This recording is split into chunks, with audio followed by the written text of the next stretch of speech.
Hello, everyone. I hope everyone is doing great tonight. We have Metal here, of course. How are you doing tonight, Metal? I'm alive. He's supposed to be here. Maybe he stepped away from the computer and we just don't know.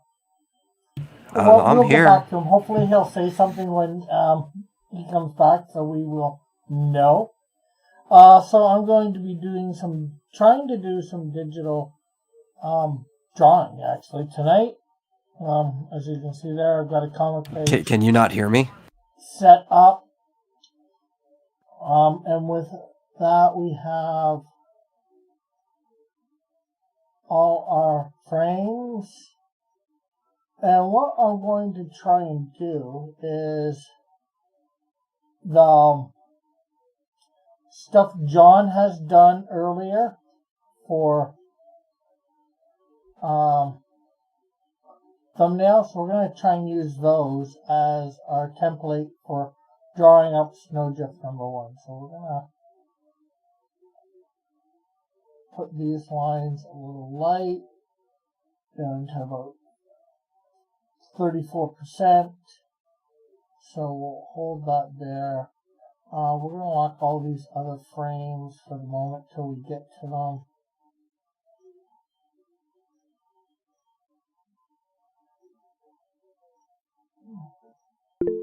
Hey, Eagle, why stop? Stop right now. Yeah, my real question is, did Rick put his headphones back on when he came back? And we're going to bring in a reference for Nancy. So, which John drew, of course. And we colored about a week or so ago. Because I'm pretty sure you in the chat can hear me, but Rick apparently can't. Are you back yet, Metal? Hello? Oh. I know why I can't hear him. Because you didn't put your headphones back in. My earbuds are out. Sorry about that. You were probably talking to me earlier. Everyone in the chat could hear me. Oh, just leave it to me to take my earbuds out and forget that you're not. Well, yeah, I figured that was the case too. That's why I sent you a message in the Meet chat. Oh, I didn't even... Because I got this up, I didn't see it. Yeah. Oh well. Live and learn, right? Learn and live. Maybe that's what Eagle's stop sign was all about.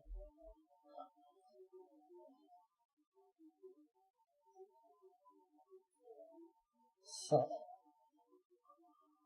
let's see.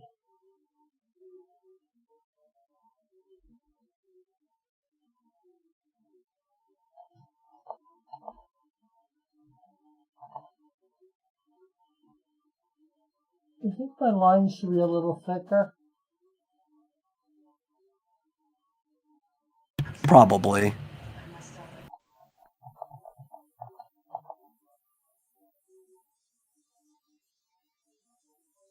Like, you don't want it to be too thick, but your line should be visible if you zoom out.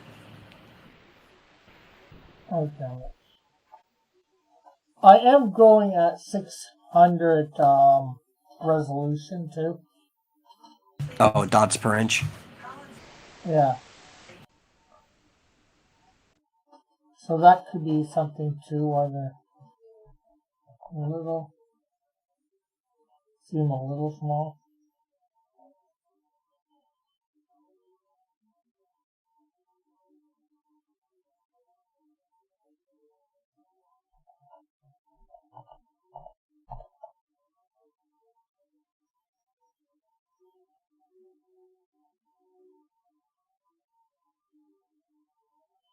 Look at on YouTube, how does that look?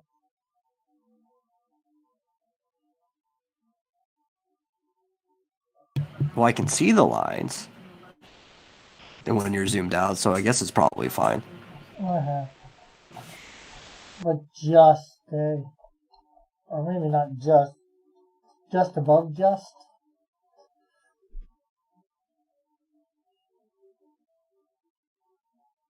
Eagle wants to know what your current opinion on sketch cards is.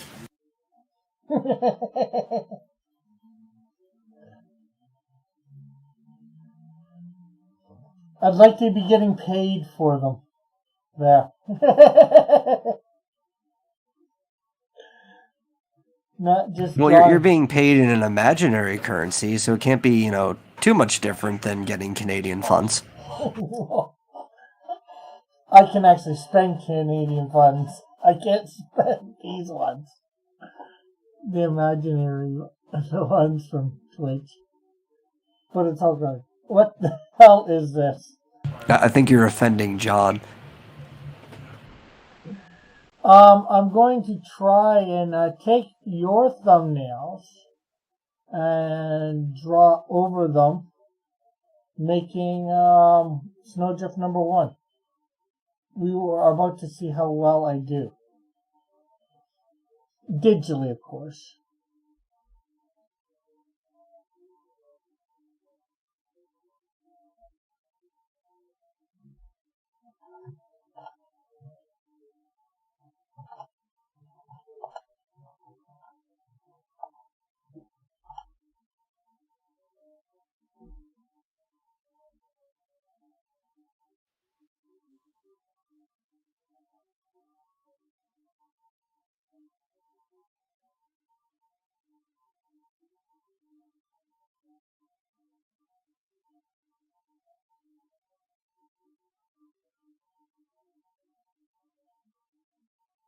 Not quite what I was going for, but I'm sure I can.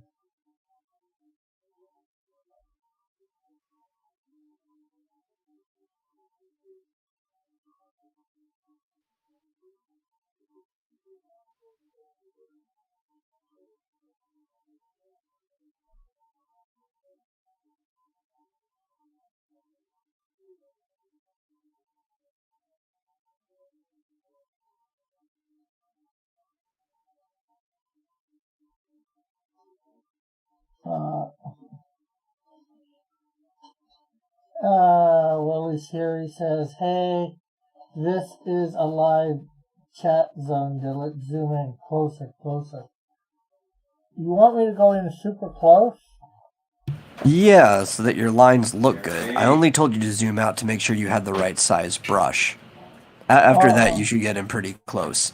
Well, I was in, I thought, fairly close I was just into the frame. Now I'm like seeing about 3/4 of the frame, 2/3. Yeah, and you see how squiggly your lines are.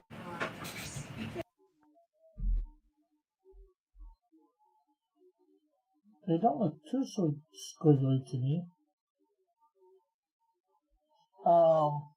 It says, "Tell me about this sketch card story you've been drawing on Twitch." Well, it's about Metal stealing candy.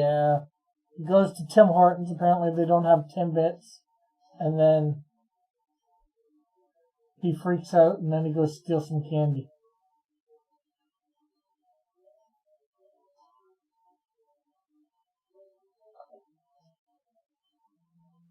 Yes, this entirely fictional circumstance.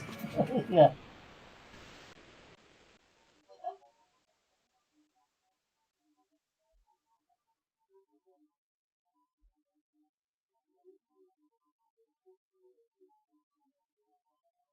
And I was trying to be out enough too that I could actually see. You know that line in the middle of the circle there? That's about where you're supposed to put the eyes.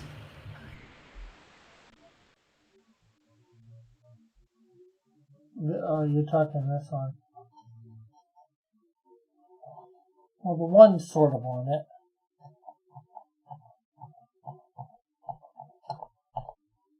Just wasn't sure.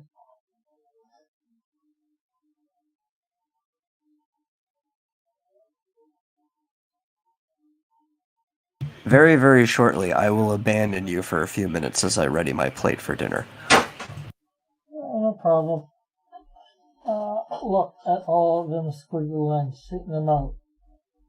Straighten out those squiggles. These thumbnails still require a sketch. So you're saying a step above, and then I gotta even do another layer, for lack of a better word, on top, John?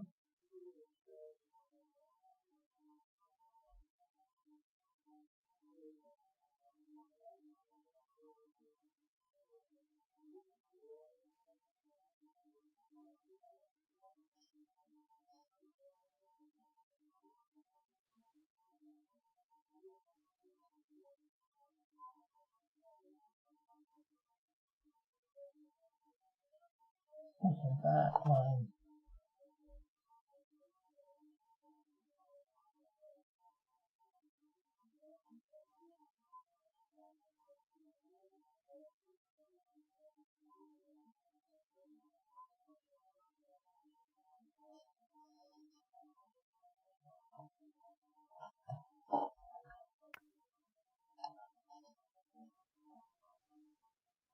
What kind of madman goes straight from straight to inks from thumbnails?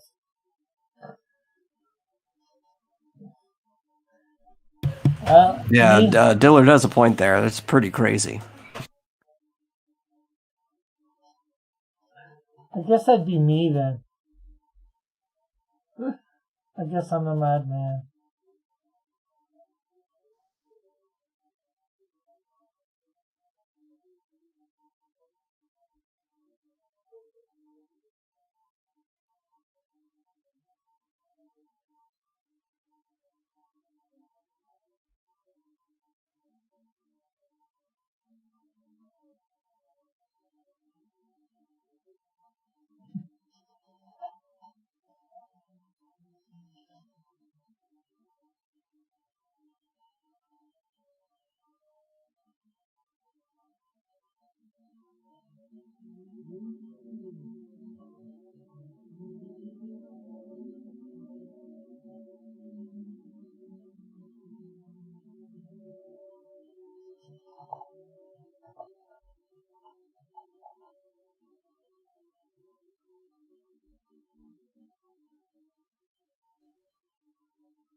You know what? I'm gonna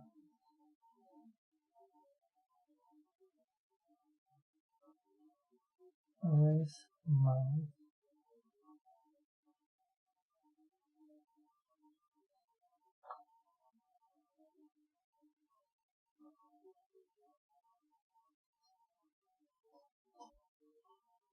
Maybe a little bit of the hair.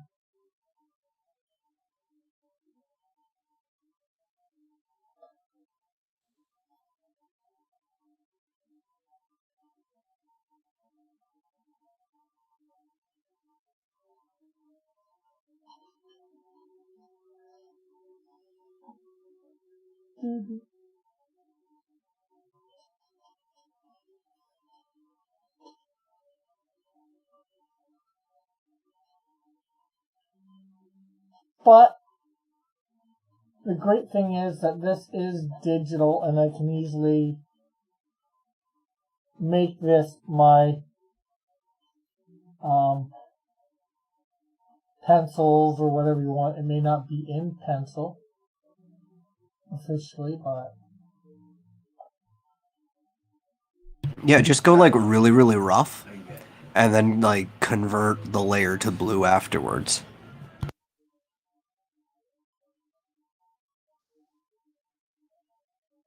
I can help you figure out how to do that if you don't know.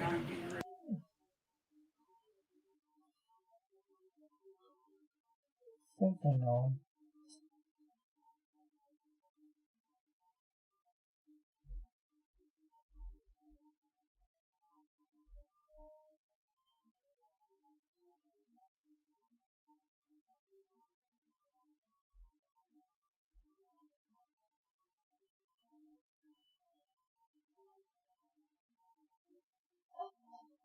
Oh, what is the line on this line? This is supposed to be Is that supposed to be like a laugh line from the cheek? yeah, I guess so. Or is he talking about the hair that's cutting into the mouth? Yeah, probably that one. That one is just me over extending my line. So if you're actually going to do a laugh line, it needs to go, like, you have to imagine the full line going from the nostril around the mouth down to the chin. Oh.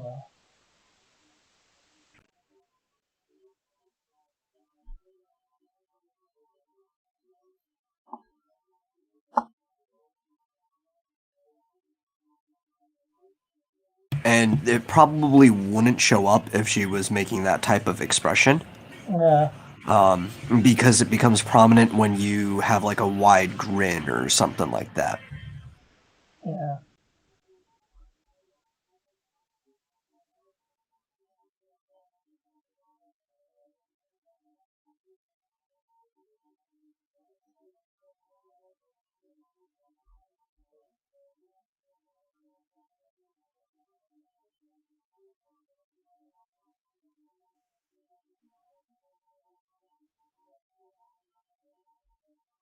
No, laugh lines start at the nostril. People aren't, and there aren't. Basically, what I just said, there's just a delay, so he's catching up. Yeah.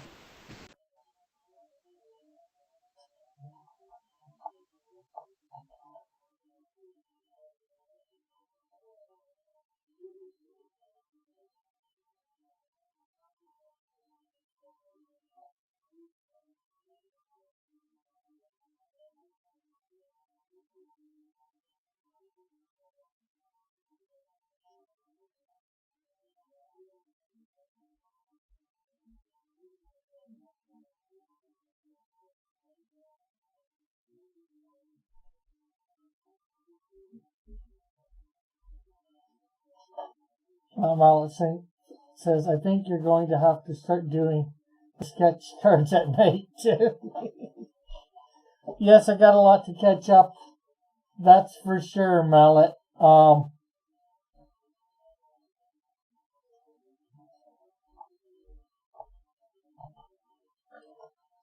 Especially with Mallet today, he gifted a whole bunch of people subscriptions, and I'm letting drawings on a sketch card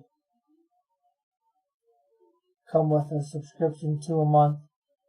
They don't get the sketch card themselves, but you know, they're then So, available. how do you feel about them running you through the ringer like this? Oh, with the sketch cards, or in particular, doing your character stealing candy. Oh no, I don't care about that.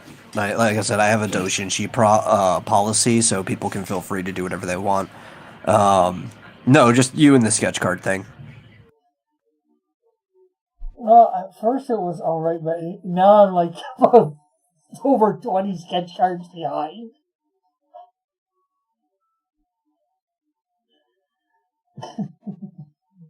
Mel says metal stop counting. He also said last count 333 sketch cards. Not quite 373. It's called community engagement.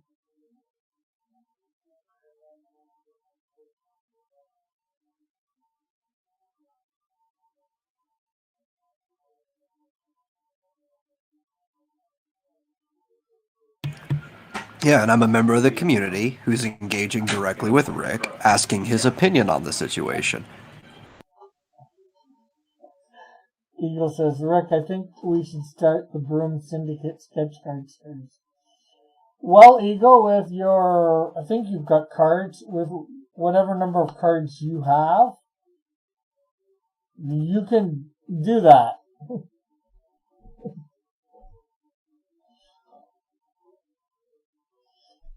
Okay, now it's just trying to get the arm right.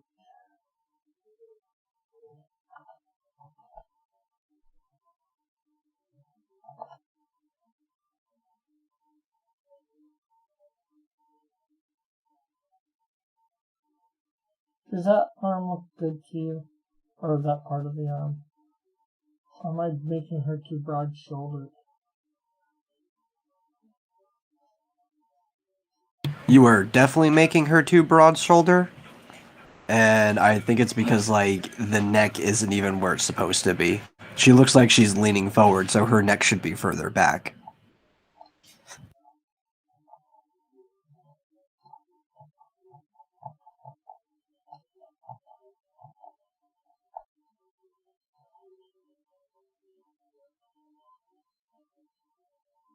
How many sketch cards left in that? In what?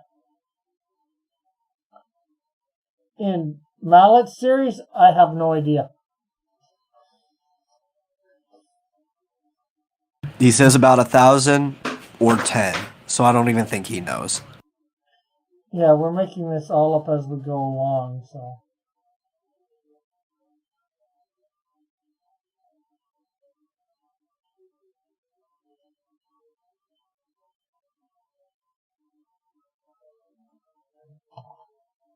Yeah, if you actually look like at the bottom of her hair in the thumbnail, you can actually kind of see where Dillard put the back of the neck. Yeah, but I was thinking I put the head. I don't know. Because that's where it looks like he put the back of the neck. But I guess then I could bring that up there. Yeah, because, she's leaning forward. There's no problem. Uh-huh.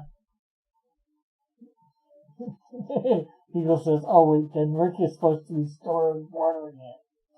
Yeah, how can I storyboard something that you guys change every 5 seconds?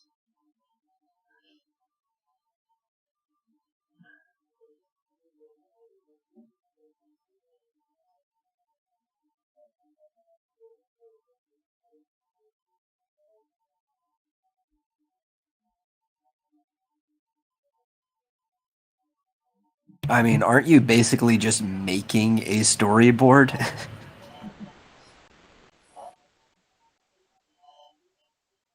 Yeah. They don't even know what order everything's in. They're just kind of like making scenes, and they're like, okay, well, this one's going to have to come after that one that happened previously. Well, we've started going through the whole Tim Hortons scene. So,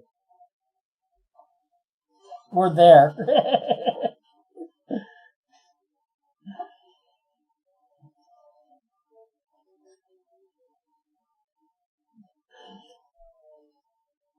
Mallet says, Eagle 43, I'll probably wrap it up soon because Rick does not appreciate it as much as he should. Shh. Okay, I think that looks good like that now, Metal? At least to the shoulders. I mean, it looks better than it did before, yeah. You could tell that he drew her tilting, though. So, like, one shoulder's up because she's holding the document. Mm-hmm. Because I should. Control Y. Yeah, and make the head is supposed to be a lot bigger, too.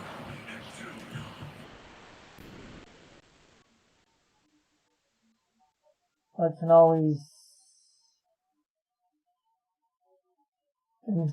circle it and make it bigger. Make her head bigger. We will probably have to loop back before Metal goes to Tim's and see what he did. Because the Timbits turn into robots. True. And get rid of the neck. She's getting the paper. But you have it down. You have her neck right here and the paper down in front of her breast. Yeah, we don't actually have to show every bit of the neck.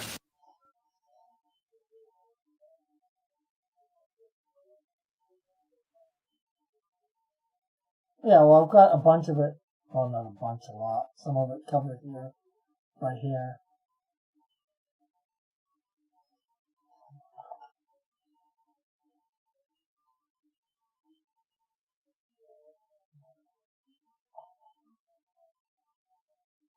Her mouth.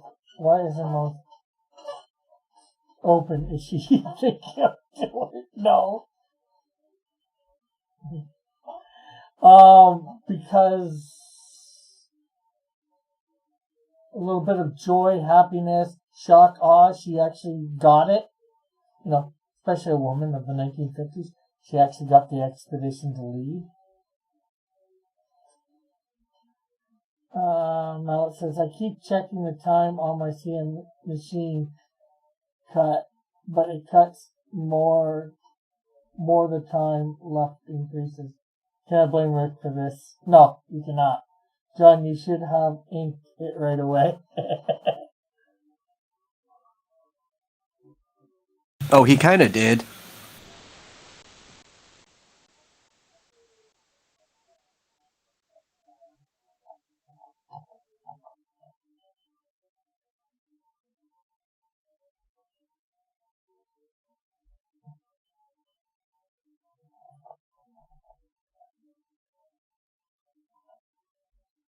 Because John did some practice versions of this page last night, and then got fed up with it and did something else.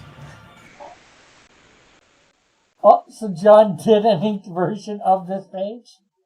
I think he only finished like a panel or two. He didn't really do an inked version of the page.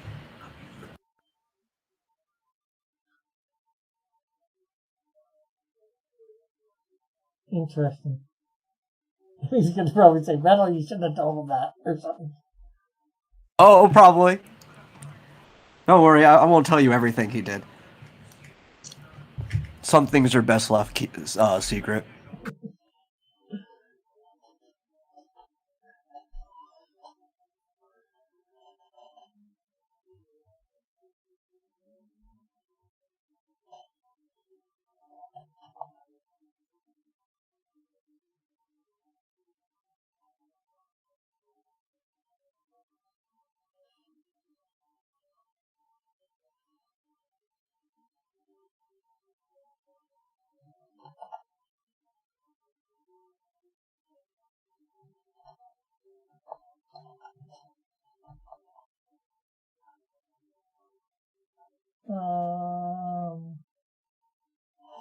Think that arm's any good?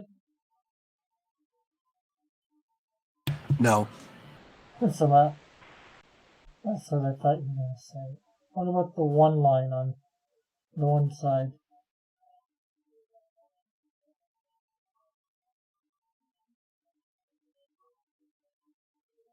That's there. Yeah, I'm just trying to think what I want to say about it. You can say it doesn't belong or whatever, it's crappy. I don't care. I'm trying to do this as good as I can, and, it's gonna obviously take some time. Yeah. Well, especially because, like we said, you should be doing a sketch layer first. You probably shouldn't be trying to make the arm flow into the bicep, especially on a feminine woman. You should probably just do a subtle curve that starts just about where the armpit is and goes down to where the forearm and bicep meet. So more like a straighter line?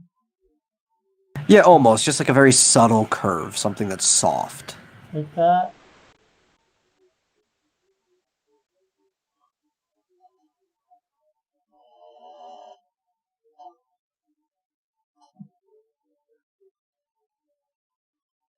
I mean, it's better, but I would probably make it more. What's the term? Convex. I would probably round it a bit more. Just like instead of like curving it out and then in, just leave it slightly completely curved, like you're just drawing a single curve.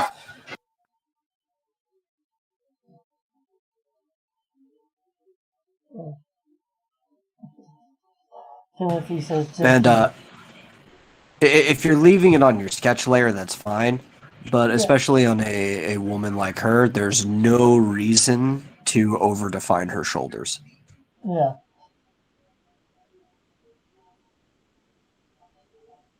Um, I know not completely without a little bit of squiggle, but if I'm making this a sketch layer or just above sketch layer, because I guess what John did is the sketch layer. Well, John didn't even do a sketch layer. John did thumbnails. So this isn't even close to the sketch he would put down. Yeah.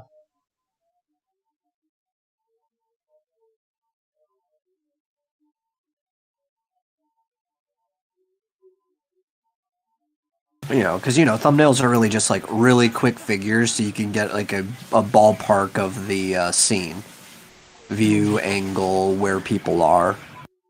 Yeah. Well, if I have to do the layer 2 or 3 times to get it. Do you have references from like a comic or a picture or something? I probably could find some somewhere.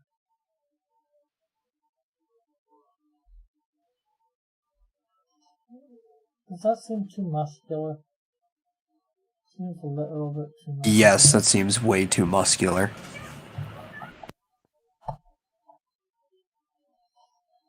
Like, it's a little okay if you want to make her a bit muscular slightly. You still want to keep her feminine after she gets her powers.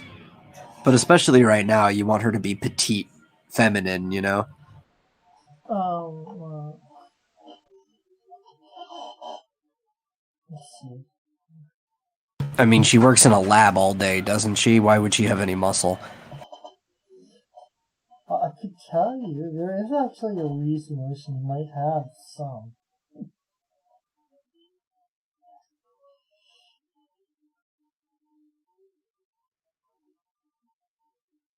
Well, she is out working in the tundra and all that. Well, no, not yet. But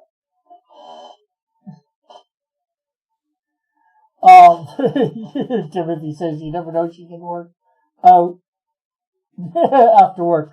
Well, probably not in the 1940s or 50s when this panel's taking place. Actually, this panel's taking place in 1950. Yeah, the corner gym craze didn't start yet, so unless you were at home working out, you probably weren't going to be doing anything after work. Yeah. Especially women probably weren't working out after work back then.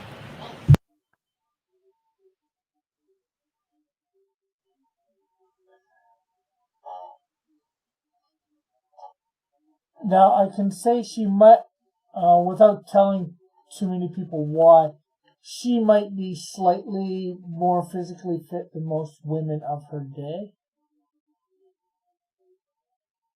I'm not going to say why on air, but I can tell you later.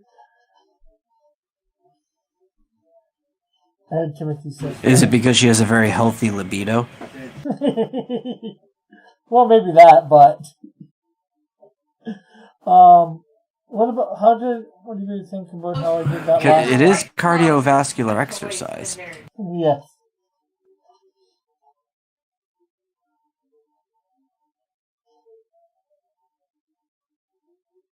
What do you think? What do you think about that last line? I mean, it's okay. What's bothering me is the angle at which the shoulder's riding up. You don't even need to have a line for the back of the neck. Okay. Because that line basically is the back of the neck. I can erase that. Yeah, and then when you do that, it kind of gives the illusion that she's like crooked over forward reading the paper, right? Yeah.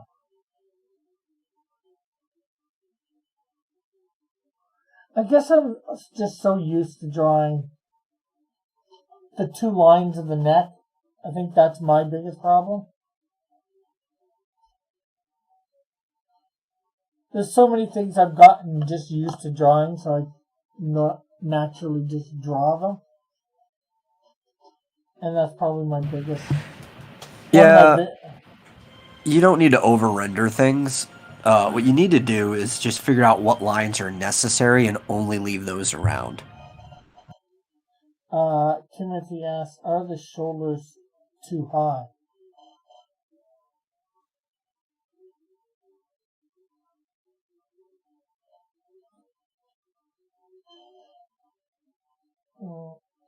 Could be. Yeah, I mean they would be for how tiny her head is.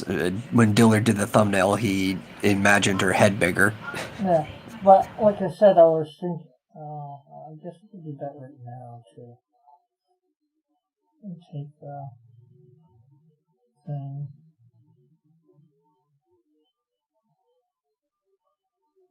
Come on, head.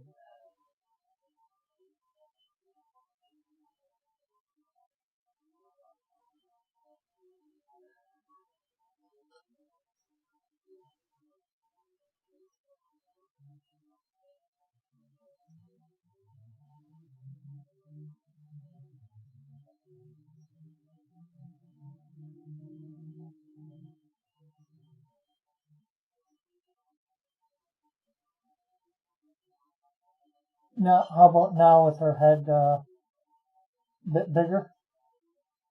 I mean that's already a big improvement. I'm just trying to imagine to the rest of the body.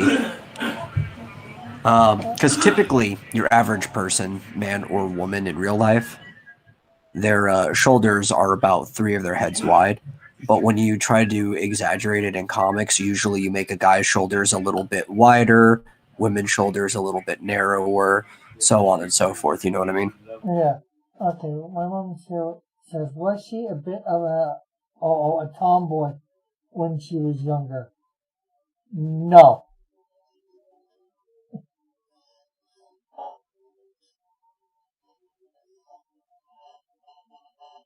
Well, not technically speaking, anyways.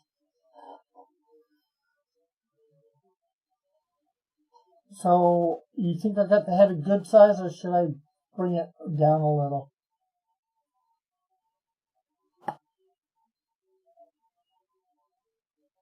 To be honest, right now I'm trying to remember how, it in proportion to what Diller did, because obviously he would have drawn it to the right size of his thumbnails. Yeah.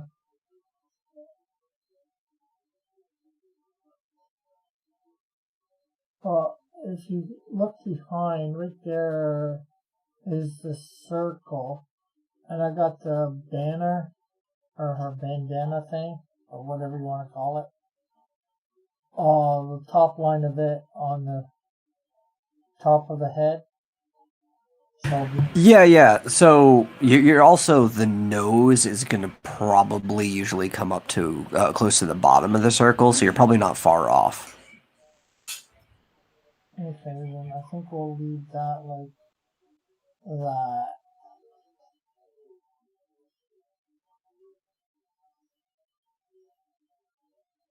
Well, that's also assuming that Dillard even uses the same proportions I do. He could not.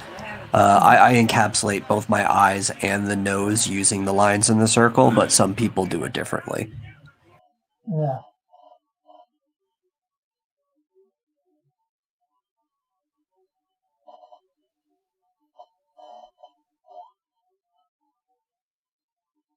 Timothy says, looks a bit better, yep. So I'm going to take the arms out again.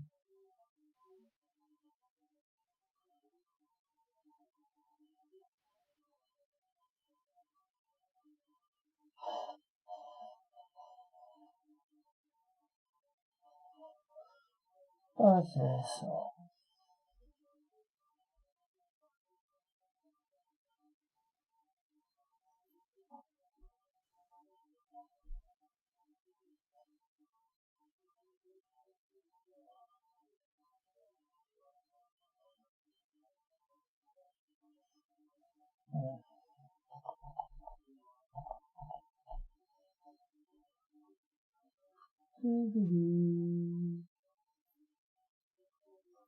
Straight line.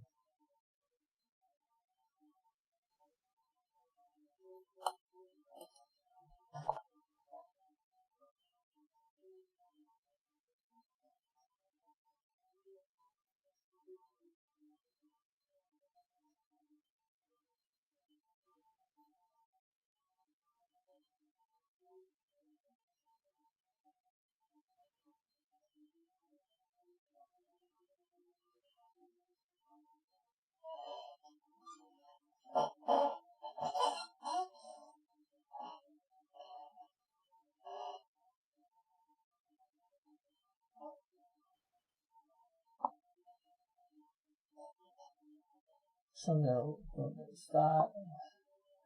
Back to this.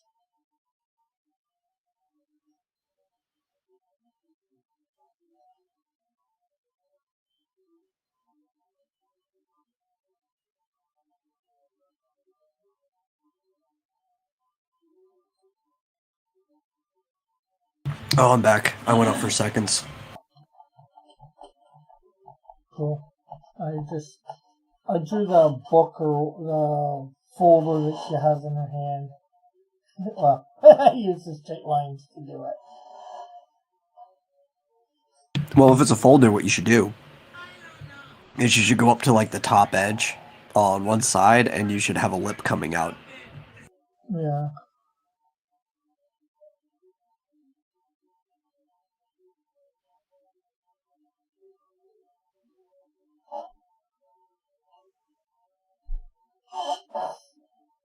Actually, I might just...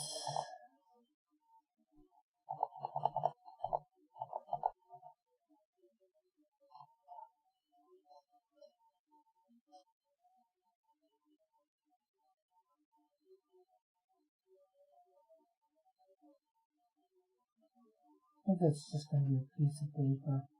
Because it was, like in the mail.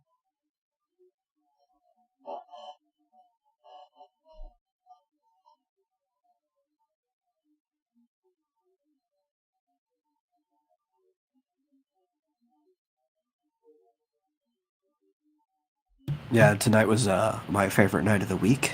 Barbecued beef night.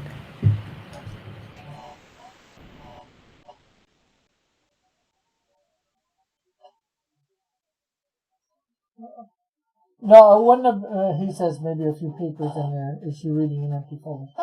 No, it wouldn't have been an empty folder, but the papers might not have went over the edge, or it might have only been one paper. But, here's, maybe here's the envelope that came in on the table. Yeah, well, yeah, barbecued anything is pretty good, but, nothing quite makes me happier than grilled beef.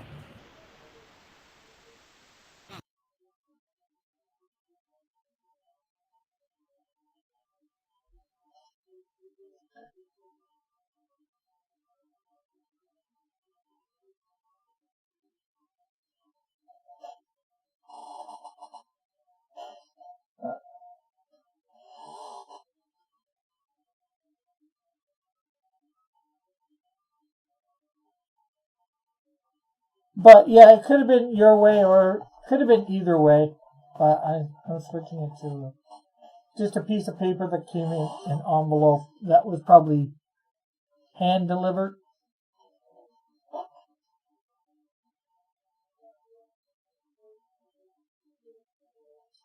Well, it would really depend exactly what she's reading. If it's just the invitation, it'd probably just be a letter. If it was like a whole dossier of what's going down, they would have delivered a whole folder. Yeah. Well, it would have been maybe it could have been a folder or whatever. It's it's the more the letter to say that it's not an invitation, but it's saying she's been awarded or whatever, how you want to word it. The top position of the expedition to lead it.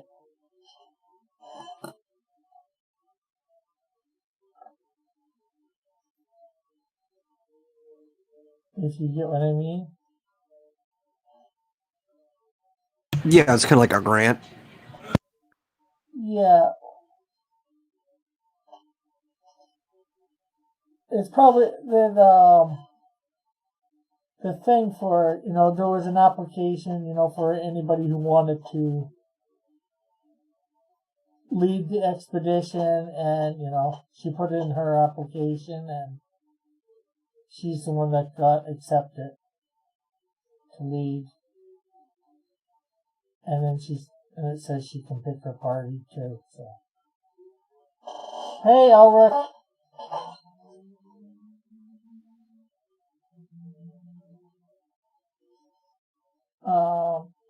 Timothy says, so if it's a paper, which hand is she holding it with?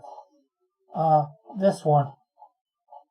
Well, okay, so the reason he's probably asking is because of where that paper would have to be in relation to her forearm. If you look at the thumbnail, you can kind of see where the hand was supposed to be, and Diller drew it as if the thumb would have been pulled out and the crease of the folder would have been sitting in her palm. Yeah. But now the paper is lining right up to where her wrist should be. Yeah. So I'm gonna don't. I'm gonna probably have her fingers out like that, hand there, something like that. Yeah, that just means you're gonna have to pull her elbow back farther than where it was.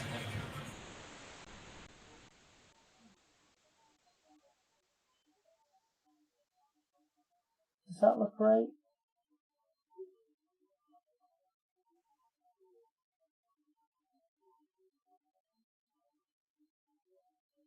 No, it doesn't.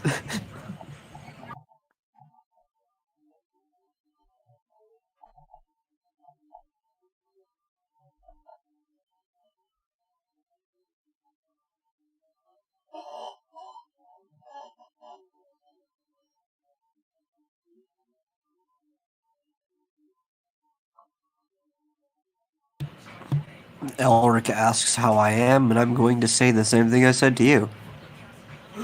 I'm alive. Actually, I'm feeling great now because I have grilled meat in my stomach.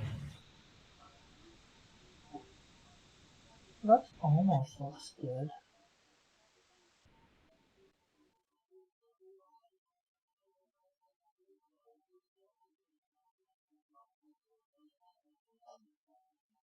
I know I gotta do better and make it more refined, but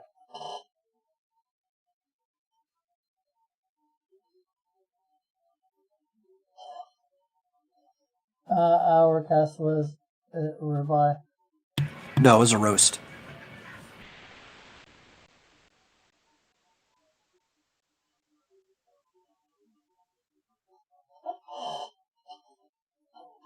How does the basic positioning look for that? It looks like she's got a really short forearm.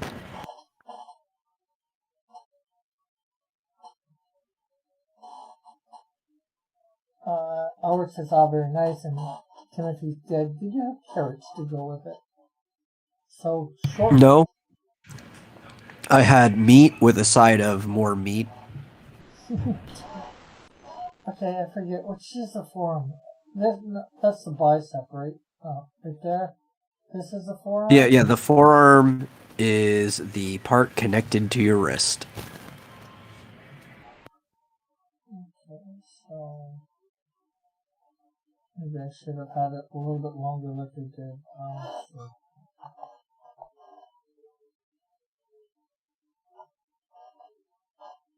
The arm still looks jagged.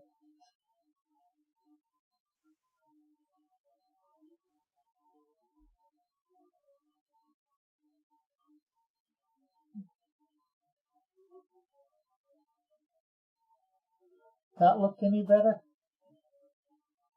Metal? No, not really.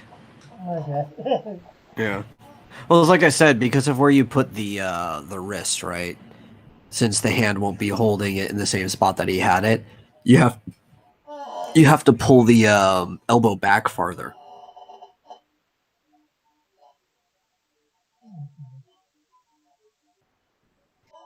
Especially with how tall she is, too, right? She would have pretty long arms, being at 5'9". Yeah.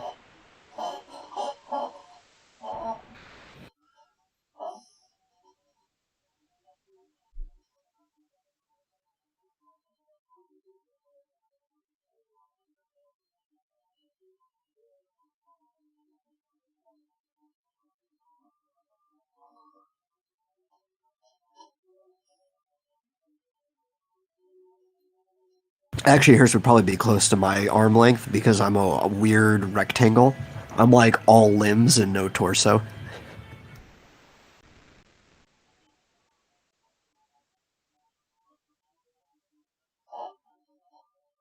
Okay, that looks a little better. It is an improvement, yeah. So you're saying I have to go further back? Well, okay, one of the things you can do is you could say that the paper's further forward, right?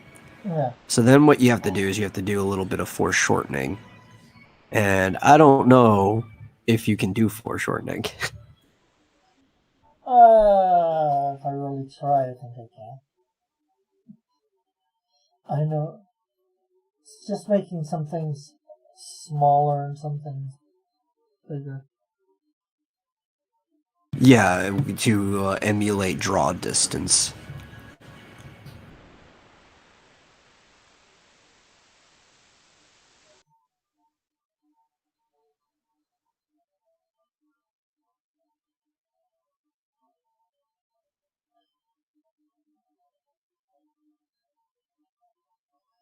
This is not supposed to be pretty what I'm doing right now. Just, I think a little bit of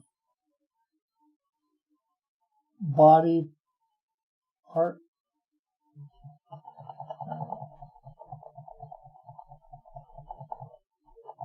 Well, I don't even know if her waist would come close.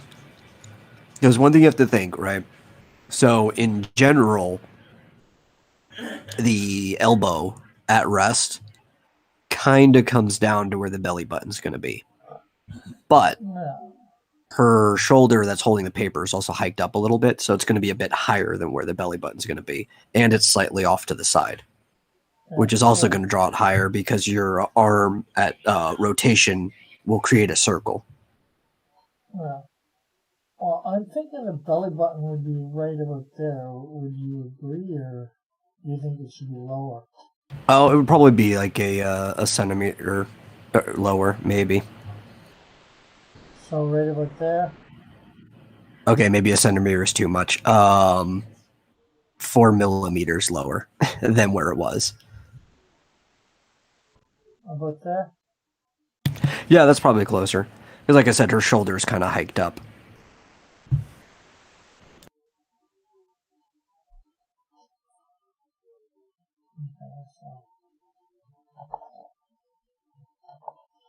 Let's see. Elric says, and finally, okay. Elric says, I've been freezing ribeye steaks because people started hoarding beef back when this craziness started.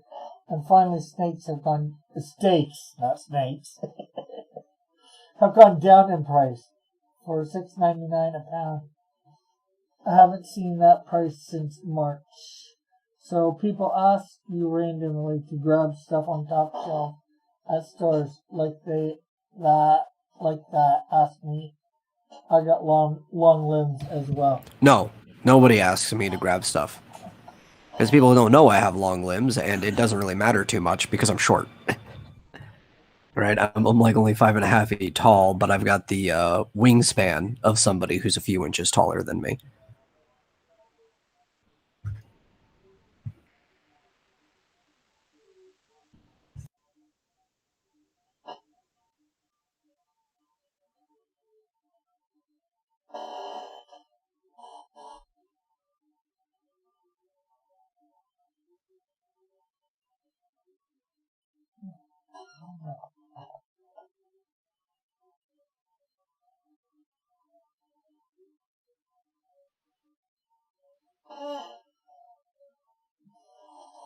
Ulrich says he's 5'11". Wow, you're tall, Elric. I'm only 5'7". I don't know. Maybe because you've got Elric Deku as your thing. I always pictured you as short.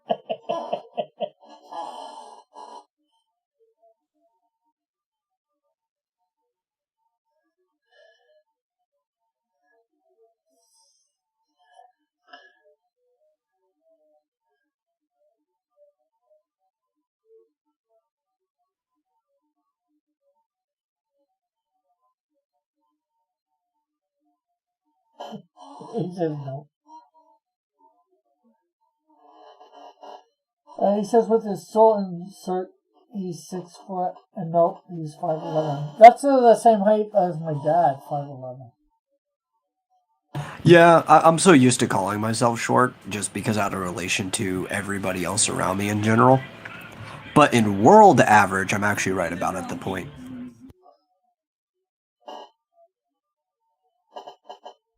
That look of, I know that table is off, obviously. I gotta redo the table. Oh yeah, that table is definitely off.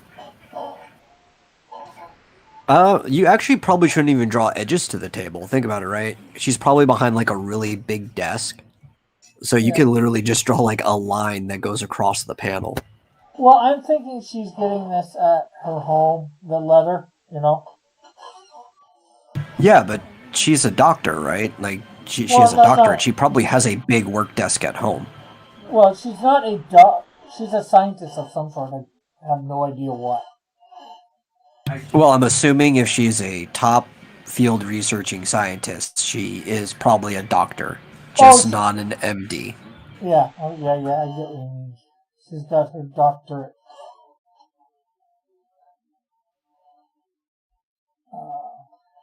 It says, I'm normally around people who are my height or people who are taller than me.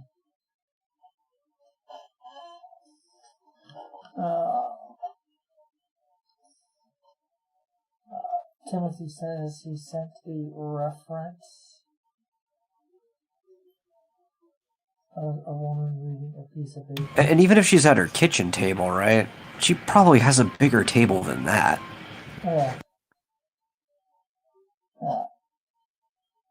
Yeah, it's not bad, Timothy. I'm having the only probably major difference is I'm having her standing up, but it's very close.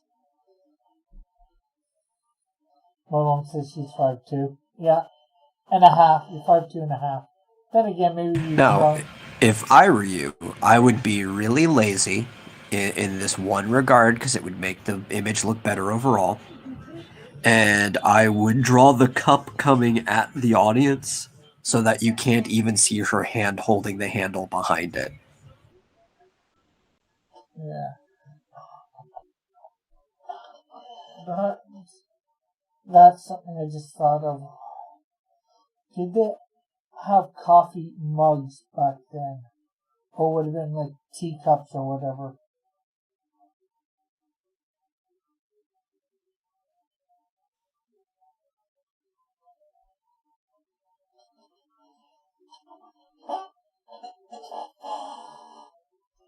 Mom. Let me see. I have the history of the coffee mug right in front of me. And let's see when the first coffee mug was invented. 1950, Timothy.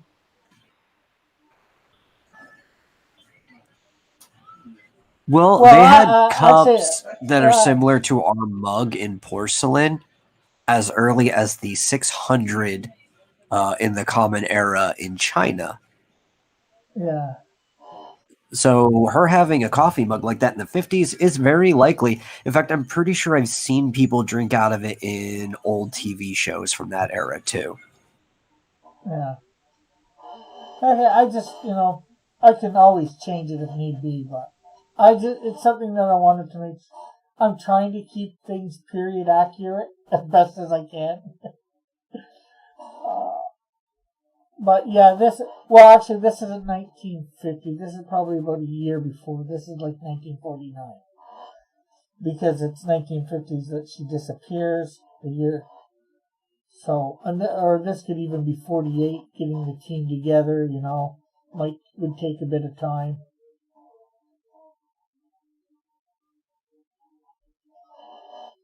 But it seems like it might be a very neat point.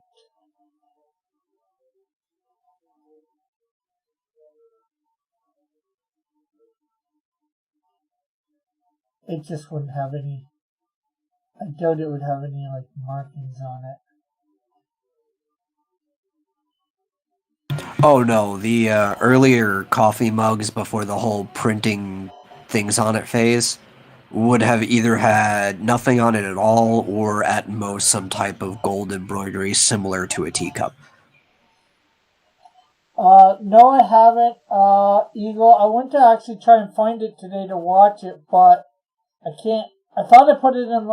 Thought I hit the like button or whatever, but I couldn't find it.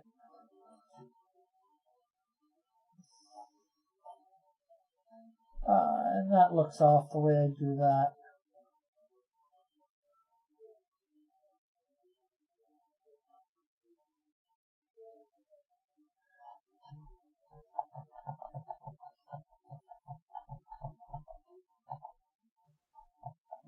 Though, specific example though, I know in Leave It to Beaver, the dad drank all his coffee out of something that was similar to a teacup. Yeah, I guess that's probably more why I was wondering. Because, I remember, like, Leave It to Beaver and all that stuff. And all the 50 shows or whatever.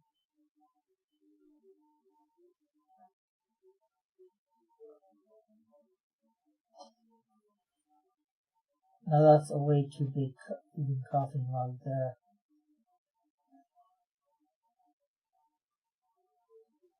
But at least it looks a little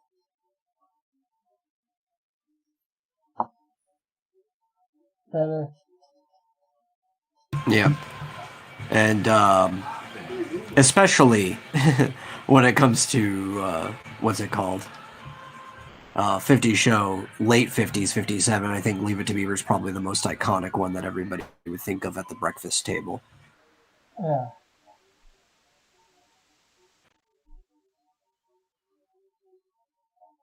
Though metal mugs date back even further, and you'd expect somebody who her doctorate is field research probably goes on more expeditions than this just being her first one. Yeah. Equipped with some metal mugs in her household. Those go back to the pioneer days. Yeah.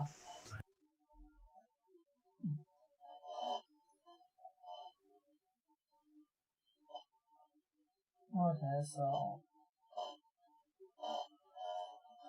it's nowhere near done, obviously. I'd say this page, but would you say it's a slight step up from what John had? It's a step up from the thumbnails. Yeah. Well, I mean, a thumbnail is such a rough sketch. I think anything is a step up from it. Don't ask me to compare it to the actual picture that John drew last night, though.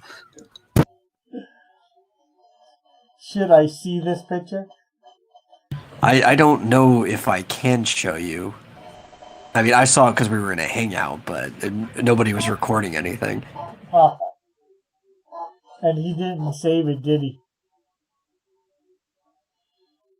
Oh, he probably saved it. And here's the real dumb question. What made him decide to try and draw it? Oh, if I recall, he was trying to figure out a style that was like super easy to do, but still looked good for a comic. And he was leaning towards like God, what's his name? Tim Bruce. Yeah. Or Bruce Timm. I had it backwards. From the Batman animated series and Superman. Yeah. Well, yeah, because I seem to be good at like Looney Tune type stuff or simpler stuff. My mom says mugs didn't become really popular until the 60s and 70s. Yeah, that kind of tracks. I would definitely trust her on that too. But like I said, a scientist would probably have a lot of metal mugs in her house if she does field research. Yeah, well, there's a lot of things to consider. She is married, so although he doesn't have a doctorate or anything like that. I'm not sure what he does. I haven't thought that. As for Darkling, yes, what I'm drawing.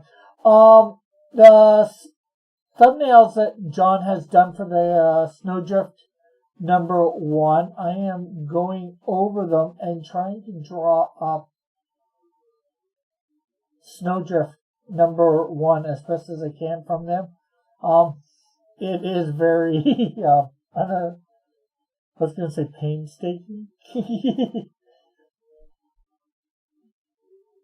Well, you have to suffer for your art. Yeah, true. It's just because I know I can pay enough to get one drawn up. I'm just not sure whether I can do the other.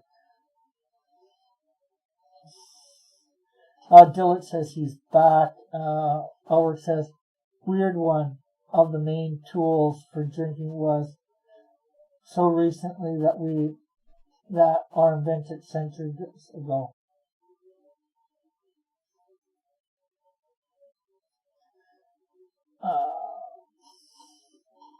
Well, there's a lot of things that go through trends, right?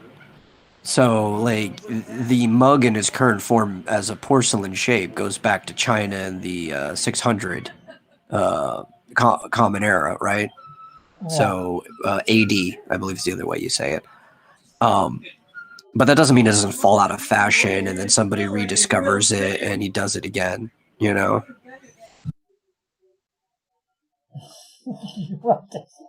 Because I didn't realize you were doing a turtleneck. I thought that was a scarf. And I can't change. Oh, I guess I could change it on this one.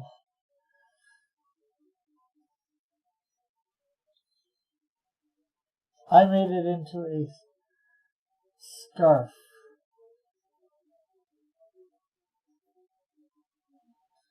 Oh, more like an ascot because it's kind of thin to be a scarf. Though I guess you could have a thin scarf. You just usually would have some type of trail coming out of it. What? There you go, John. I changed the color.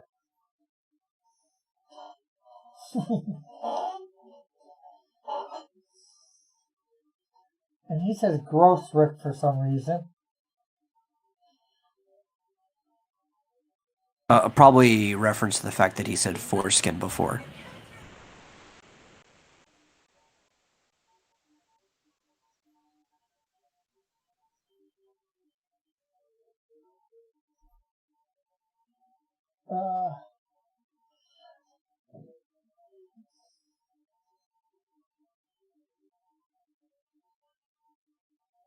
Timothy says, keep in mind his brain went there. And Timothy did say earlier, oh good, Dillard's back. Now we can suffer. Okay,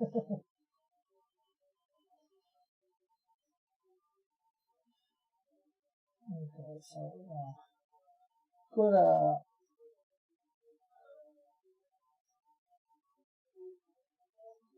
look down frame 1 and 2. We're going to go to frame 3 because frame 2 is showing the Canadian Arctic. Well,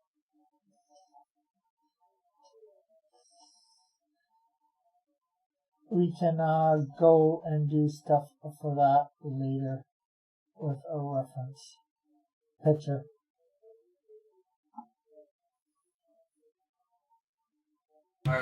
Oh, it's funny the way he spelled it right. So Dillard says, thank you, Elric. Yeah. So in his reference, Elric is just the Spanish version of you. Yeah. Ricardo. Can you do Ricard? Is there a short for Richard in Spanish? Does anybody know? I'm pretty sure Rick itself is just kind of universal for short. Okay, I wasn't sure. You go with Rico as well.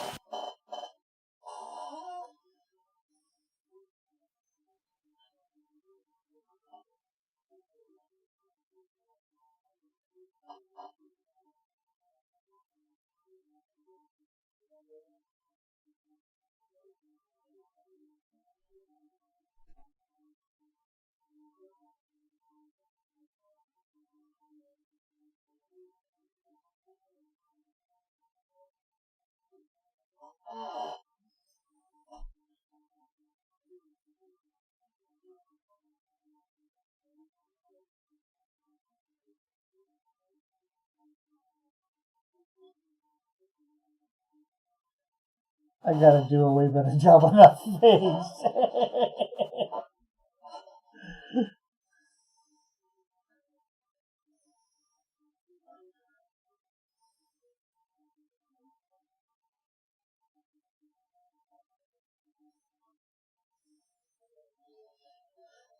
So I hear you did up a little bit of this first page last night, John.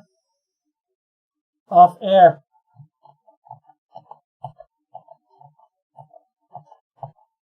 Did you save it? Is there any way we can take a look at it?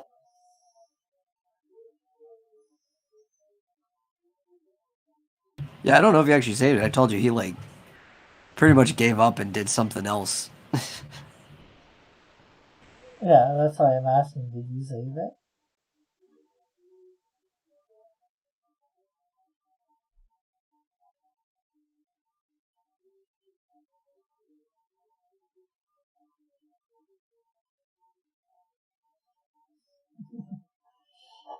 Let's see.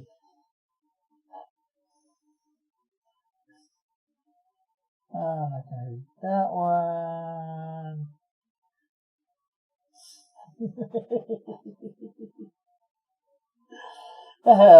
So it says, none of your business what I do with my timer. Sure. I'm just asking. We do live in free countries, right? Sort of.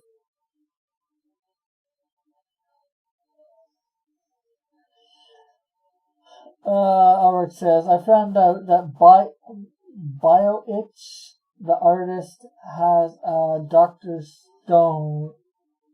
The artist for Dr. Stone has a YouTube channel, and it's amazing watching him drawing.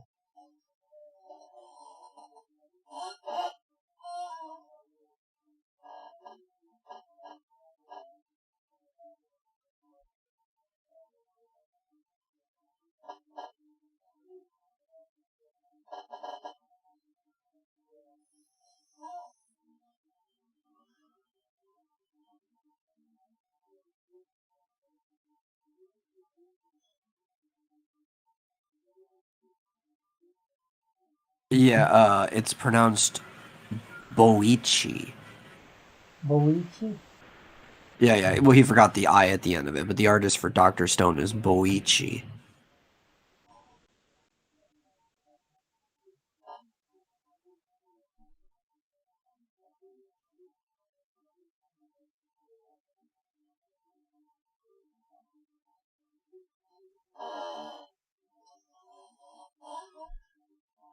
His real name is Moonjik Park. Moonjik Park? Moonjik Park.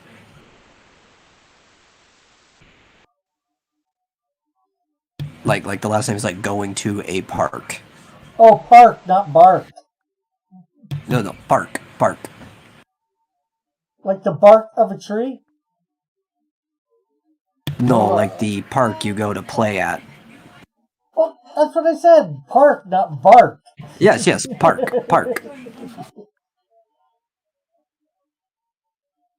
Like Peter Parker. I wonder whether him and his girlfriend have ever parked. That's bad.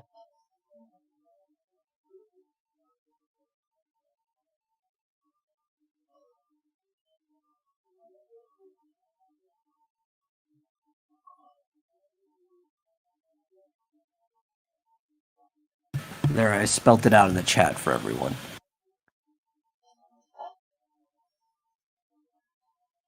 Timothy's Moonjik Park. Cheek Park.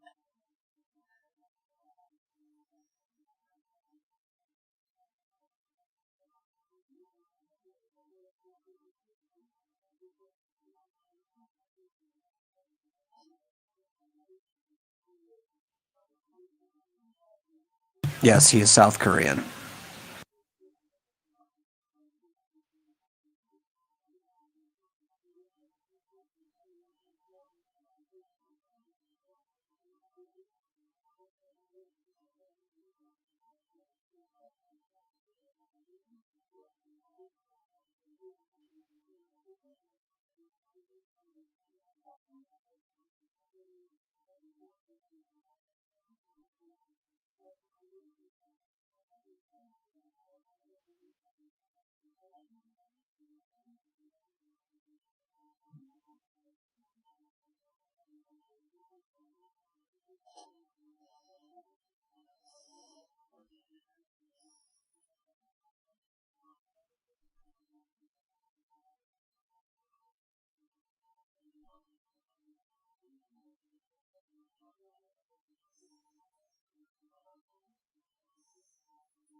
What's funny is the author of Doctor Stone is also a Rick.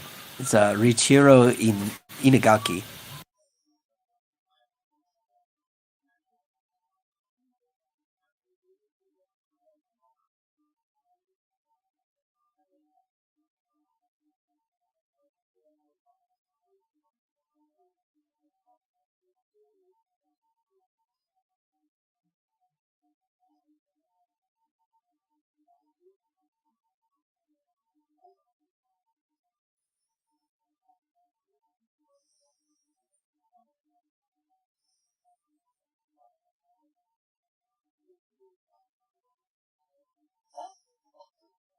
Okay, it's nothing spectacular, but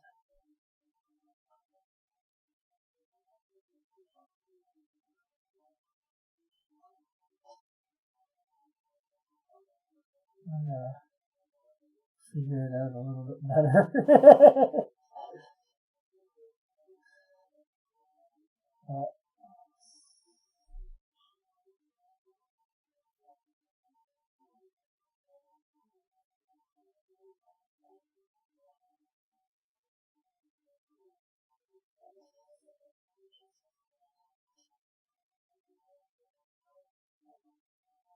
There we go.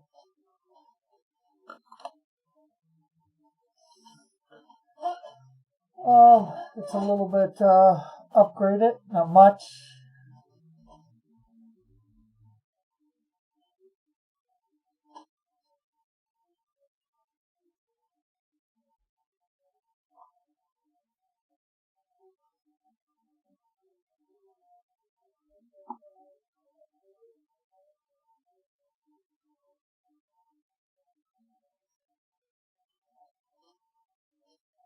Bohuchiwi, dude.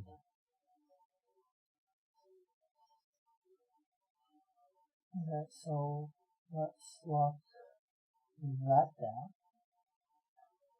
And let's go to number 5.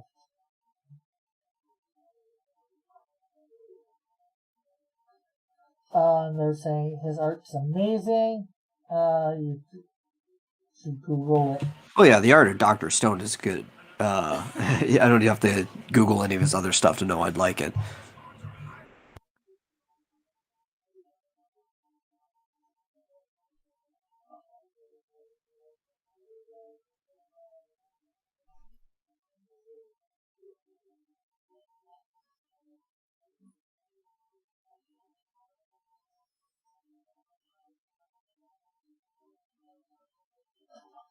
So,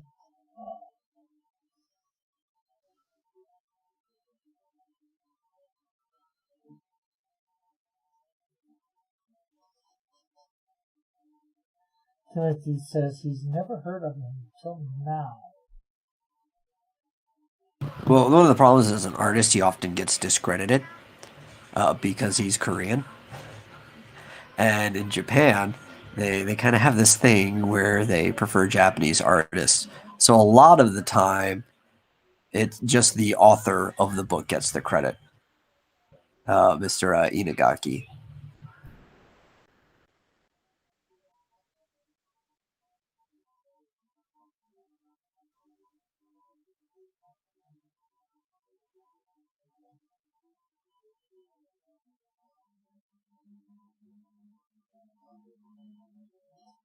And that's mostly just in talking circles. Like, obviously, the company gives them entire credit for being an artist.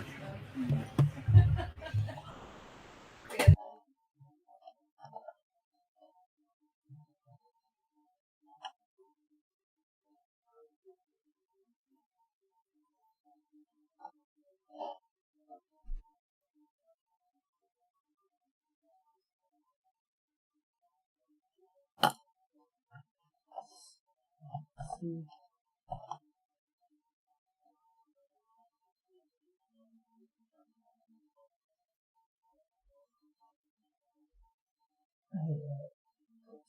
Separate.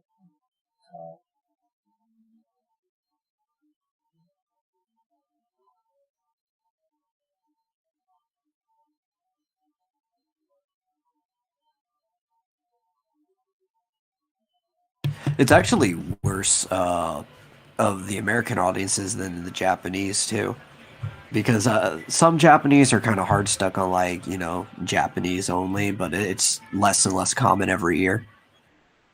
American audiences, especially the weebs, tend to be like, well, you can't be a mangaka unless you are Japanese, which is dumb.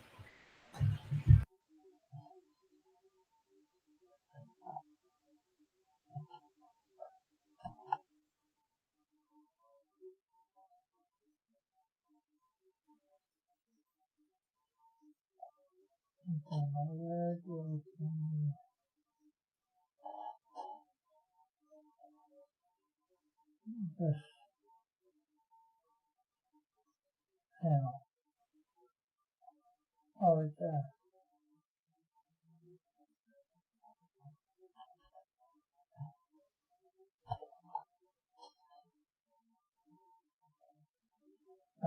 Timothy says Japanese have a fetish, in other words, for their weebos.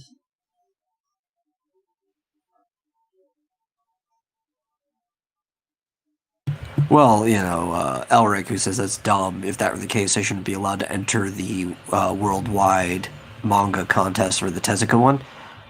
The companies don't see it that way though, but they're just looking for money, right? They don't care as much. It's more so the American audiences, yeah, the weeaboos. And in many ways, you get the reverse in Japan. There's a thing we call Westaboos, which are the Japanese who are overly enamored with America.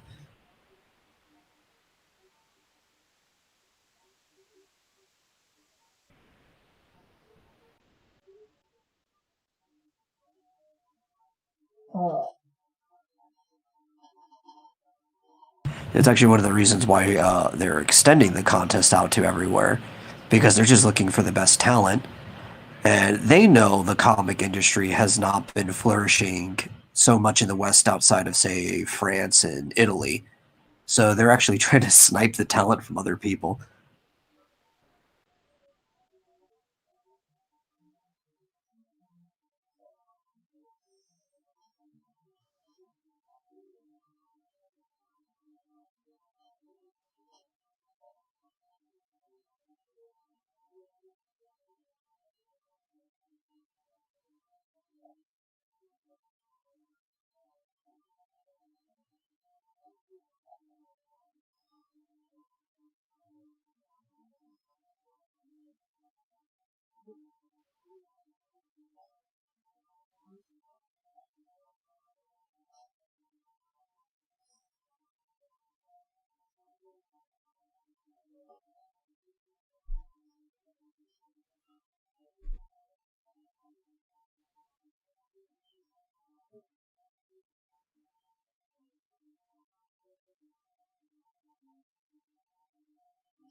Timothy's. Well, indie comics in the States seem to be doing well.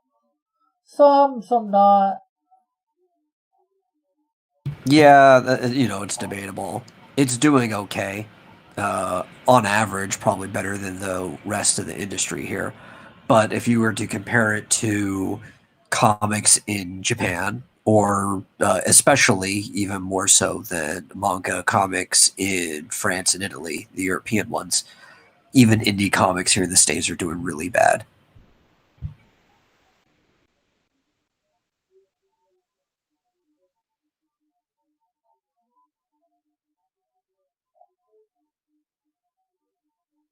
Shoot, in France, you have normies, normal, everyday people, walk into large bookstores dedicated to comics, but they also don't do floppies there pretty much. They only really do like the graphic novel equivalent.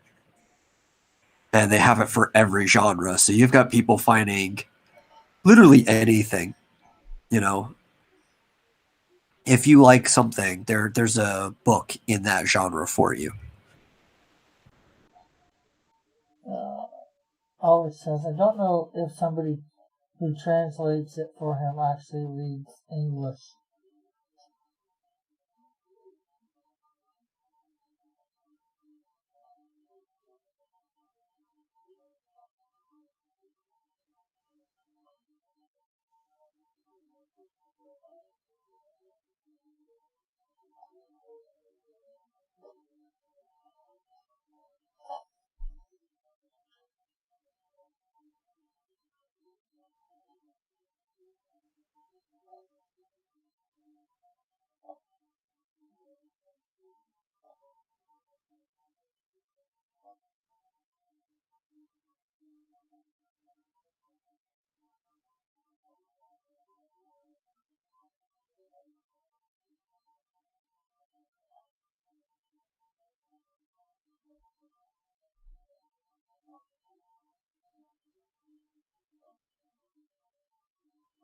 Technically, you wouldn't call them manga in French. It's the bande dessinée. Dessinée. You know how the French kind of like they don't pronounce any of their consonants. Bande dessinée, which just means comic book.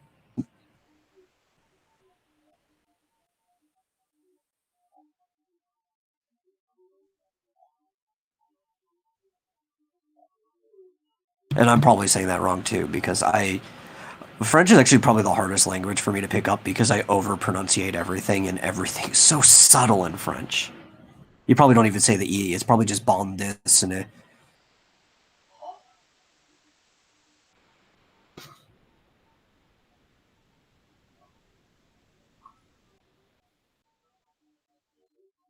Or you can call them BDs. That's what everybody calls them.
Uh,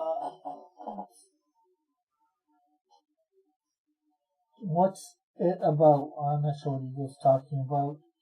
Howard says he also got an anime based on his manga, and it's also in Japan as well. It's about a teen named Seth who wants to stop monsters called nemesises. He's a wizard which are looked down upon by society. Yeah, and that's even kind of like the thing too. Like we use manga as a categorization, but technically it's wrong to even use that word unless you're speaking Japanese, because it's literally just the Japanese word for a comic. So saying Japanese comics is the most accurate way to say it. But everybody gets into like these weird fits of language. choosing to translate some things but not others. I don't know. It's all kind of dumb.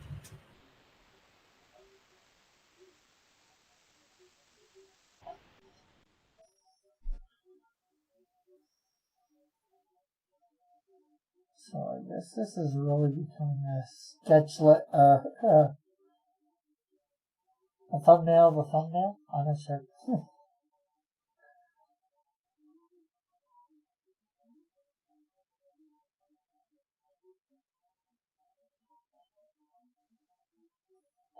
I really started not going super hard on things. Detail. Although I'm getting some detail. Well, we told you not to go super hard on things. You need to do a sketch layer first. Yeah.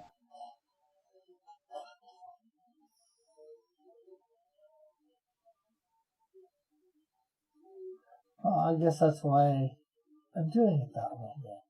Right?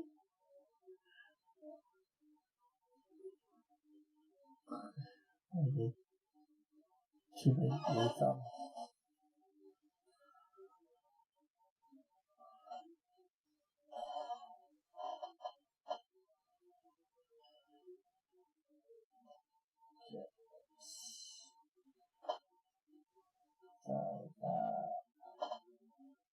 Let's move this over here.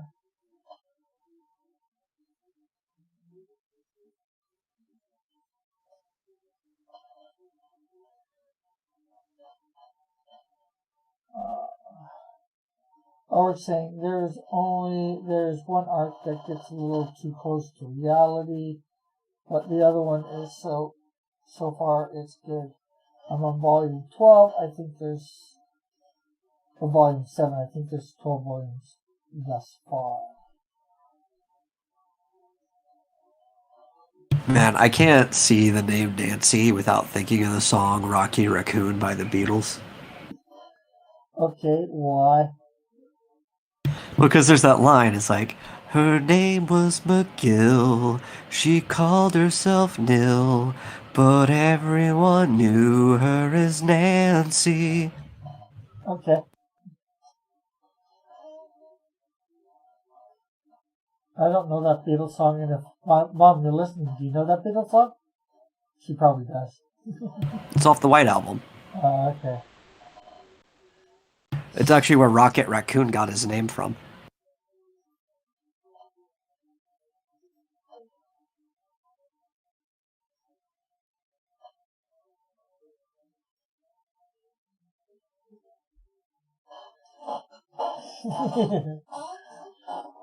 Albert says, and now Cross has a copyright. I don't think he sung enough of it.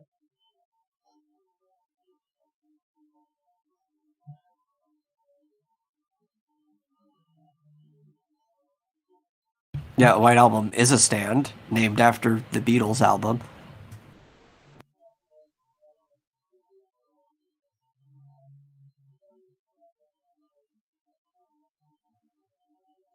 It's also the Beatles' best album, containing songs like Rocky Raccoon and I'm So Tired, Obla Di Obla Da, and more. I don't think my mom's listening anymore. She never replied to that.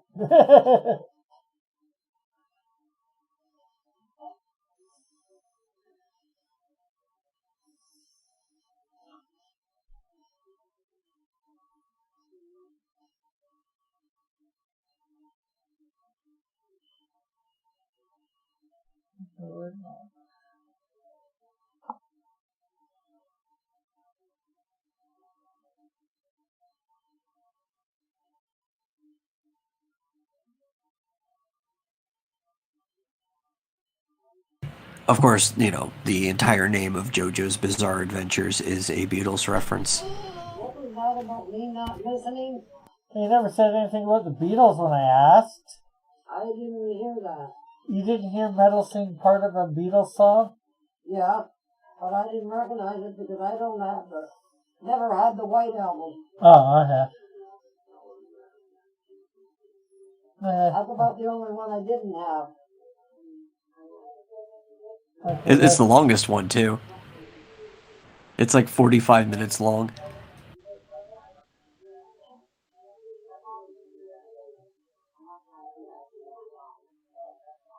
You want to shut the door, Mom?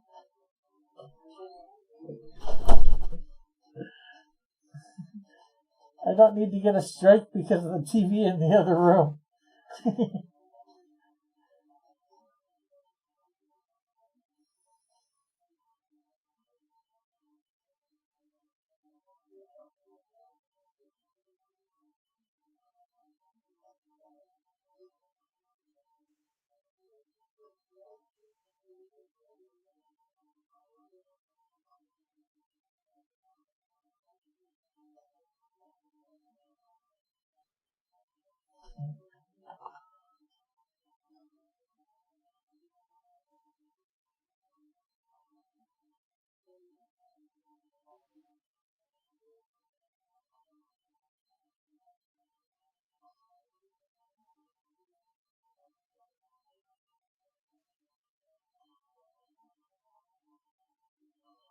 I just thought Ty would probably be hanging up and on his chest.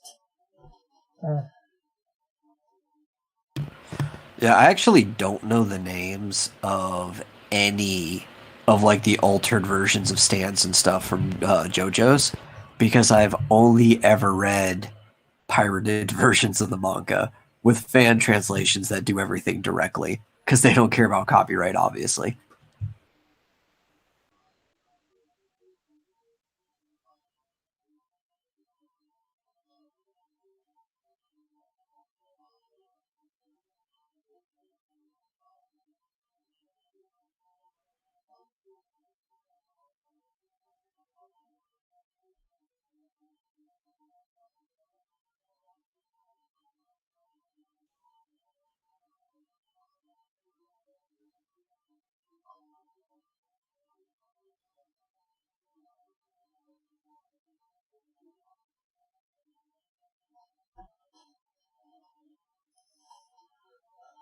Oh, let's see.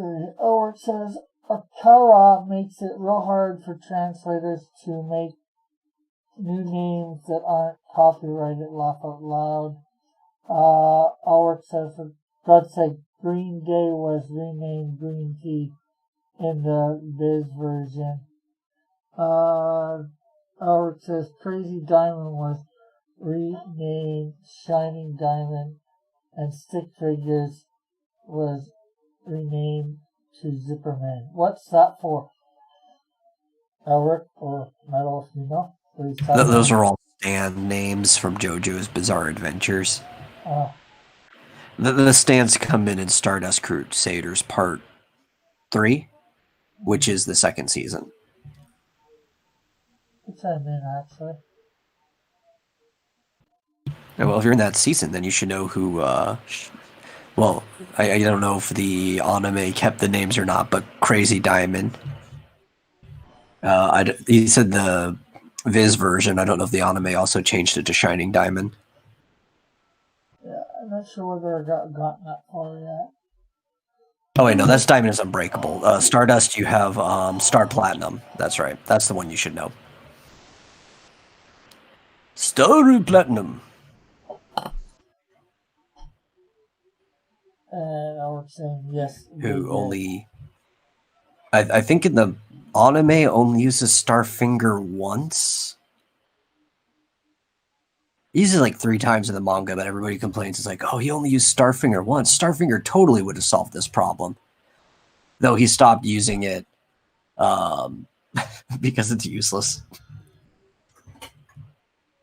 Okay, so we're going to save this. I know we're not done it, but...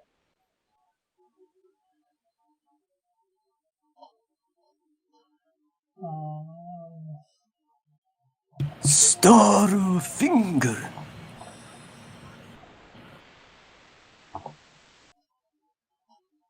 Number 1.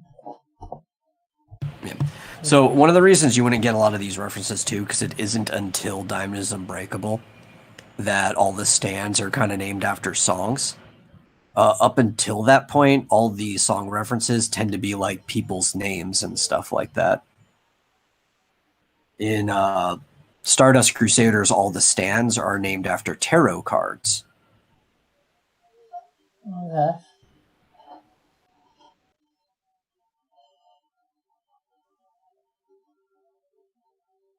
And by stand, do you mean episode or arc or? No, stands are the phantoms that they summon. Okay.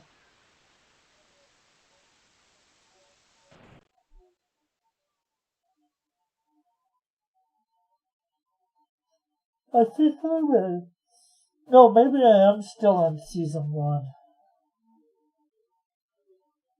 So you're in part 2, not season 2. Yeah. Because season 1 has part 1 and part 2 in it. Yeah, I'm in his grandson, JoJo. Oh, you're Joseph Joestar. Yeah. Nice. He's my favorite, I think. Either him or Jolene. I do really like Jolene. Both of them are really good characters.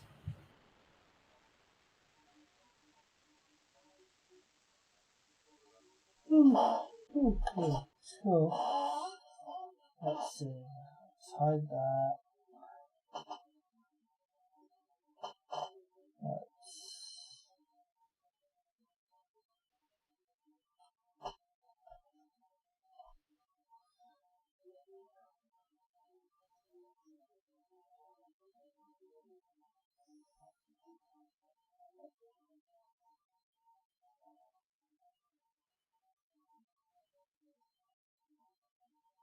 I just hate that because part 2 was long enough, it could have had its own season, but part 1 was pretty short, and they would have had to like drag it out to fit a full season.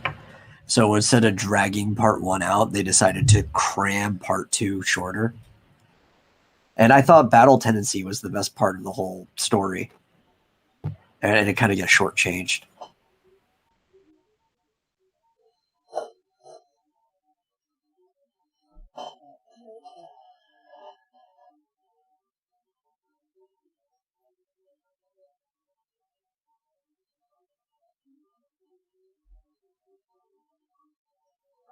Create frame.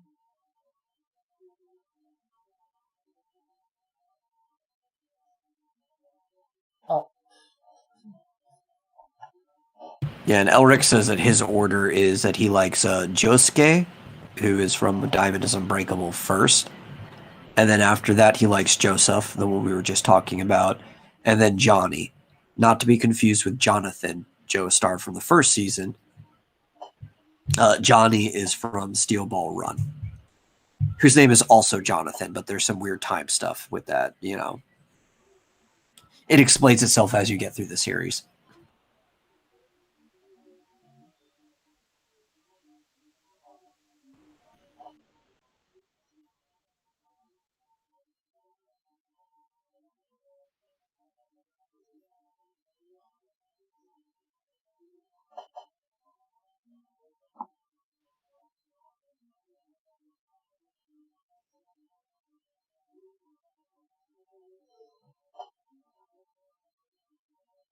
Well, so far, my favorite one's Jonathan.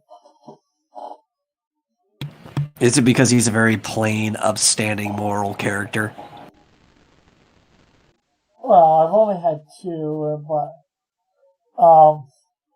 but that's half of Joseph's like the opposite of that.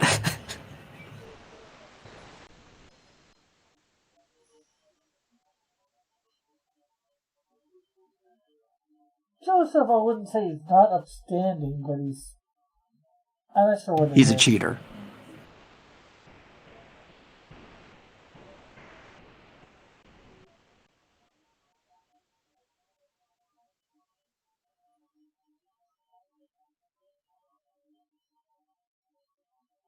Come on. Oh, please.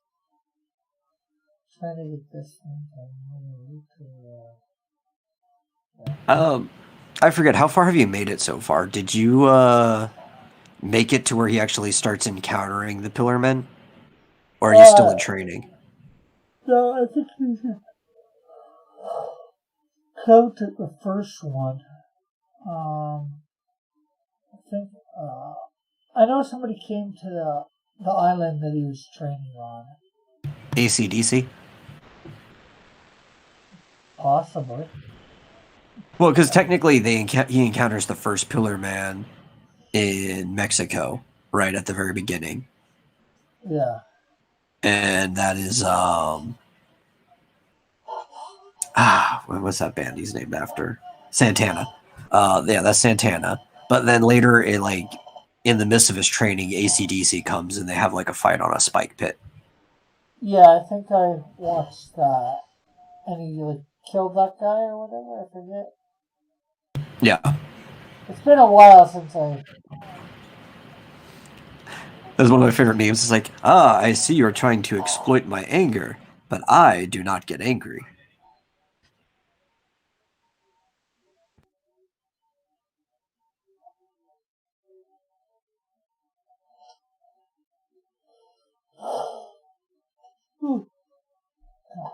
And yeah, Joseph has a lot of charisma. Yeah. I think I like his charisma. It's just. I don't know what it. I'd have to watch it, I think, again to try and pinpoint it or whatever. Well, he plays fast and loose, and he throws caution to the wind, which is all cool. But at the same time, he isn't the most upstanding dude. Like afterwards, he says he never would have let anything happen to that woman, but he kind of like uses that woman as bait and distraction at the very beginning with the vampire, Yeah. where he's like, I don't care about that ugly broad. Yeah, well, I get why you said that. Well, you probably did it for several reasons. No, it was tactical, because then he could use the girl against him and all kinds of stuff. But it kind of tracks. The more you get to know him, the more you like. He does some pretty shady things.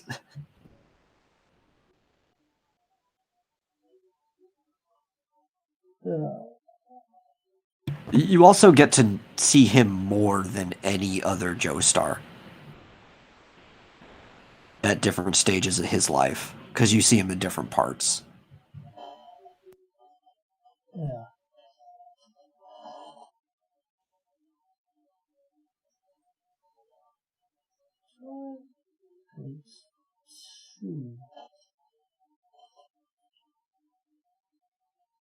Okay, so this is going to be interesting.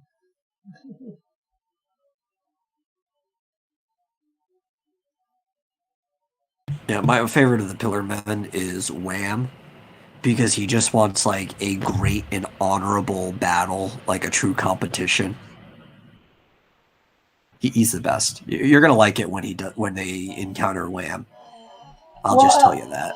I think they did encounter him once, and they made a pact that in 1 month's time, that he had to face off against him.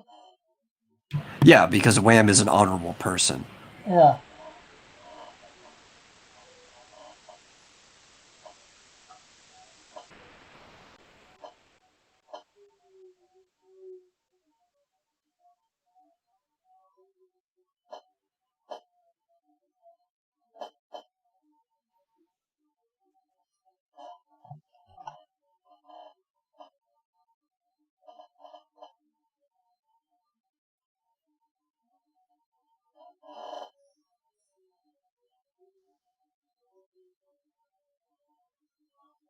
Have you met the Nazi yet?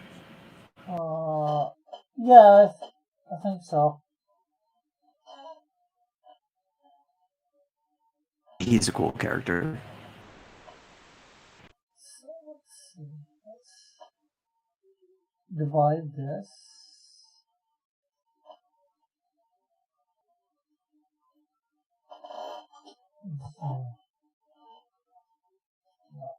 We want 3.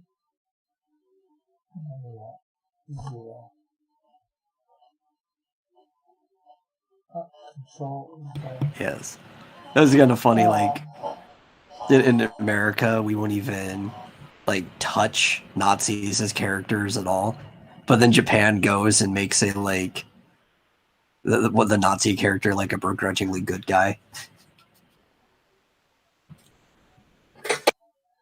Dylan says he's back. Just as we're about to end in about 9 minutes. But I'm glad he's back.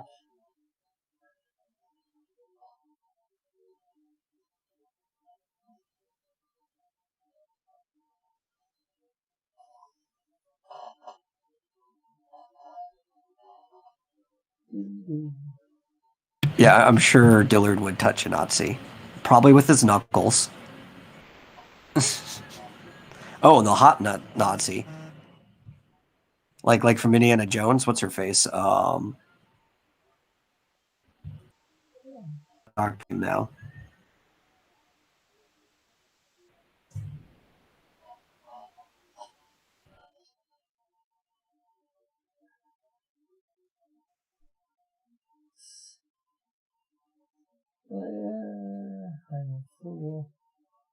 Yeah, I know it was Elsa. I'm trying to remember her last name.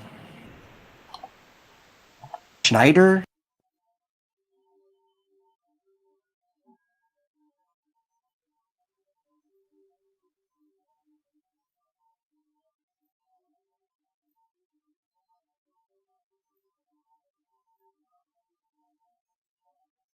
Edit. Let's make this just a little bit bigger.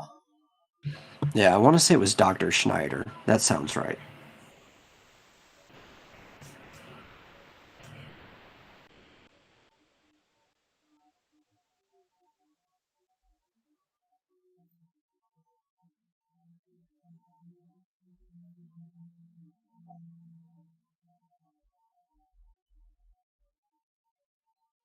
Oh, Elric doesn't have to tell Rick to watch Fatal Fury 2. I'll tell Rick to watch Fatal Fury 2. I think you just did. Actually, both Fatal Furies. Just anything with Fatal Fury, just watch it. All the animation's good.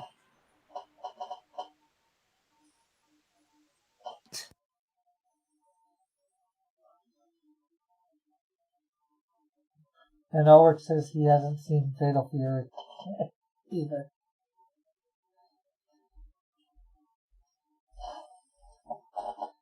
Hey, You watch the live action one as well.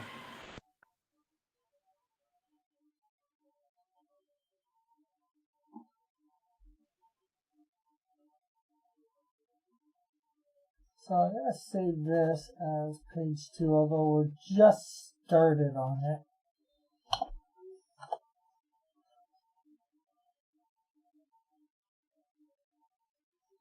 But we've only got about 6 minutes left.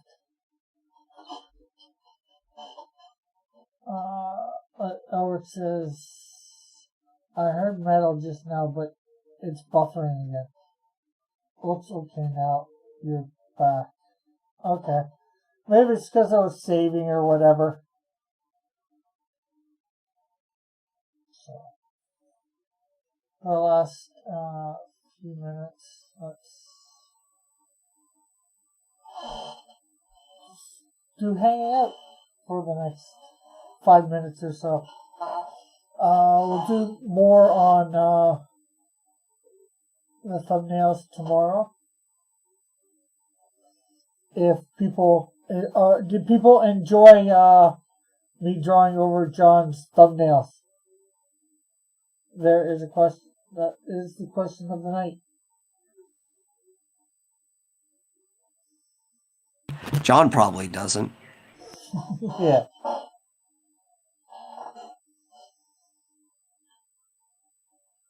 He's probably like, Rick, what are you doing?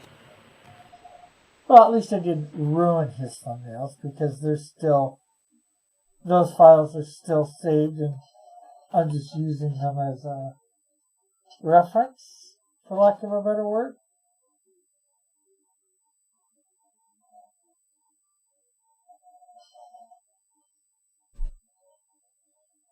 Like, is this something you guys would like to see me do?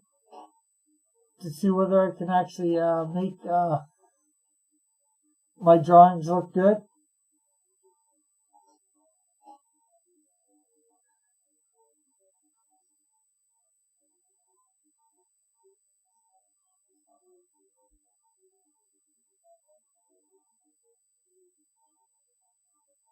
And nobody's even responding. You gotta love that. That's a question, nobody actually responds to a question. Maybe they just don't have an answer. Okay, they don't know their opinion. Or they're indifferent. Yeah. But saying that they're indifferent is an opinion.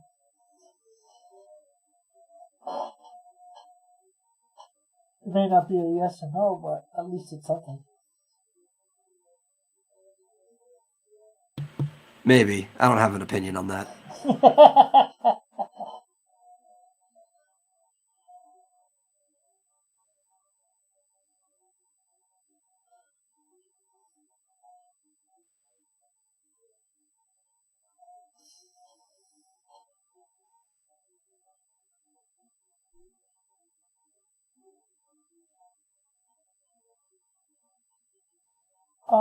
Well, you want to do your promoting? Oh, sure. I'm always willing to. It's the same thing as I do every single time, so I'm going to sound like that broken record, but go to www.xdynamuschaos.com and check out all the free stuff I have for you to engage in. Actually, right before we went live, put another page into the manga section at the very front post of the website. But it's more than just comics, the shorts, and the pulps. I also have tons of characters that you can read about with mini stories embedded in there itself. It's like a safari you can go on. So, do that. Okay. I want to thank everybody for coming out. Thanks, Metal, for coming on the panel. Thank everybody in the chat for coming by and participating. It's glad to have you all here. Of course, remember Friday night, which is tomorrow, right? Tomorrow. Yeah, that would be tomorrow. At the end of the show, I will be ending the in-demand for the Canadian Shield #1. So you have till the end of the show tomorrow, basically, to get the Canadian Shield if you yet to, or the Buckler Ashcan. We should be able to, hopefully, if everything goes right, we will be putting the order in either tomorrow or Monday, the latest, for all the comics, and hopefully by the week after, sometime the week after, we will have them. So, in the meantime, and we'll have hopefully the cards by then to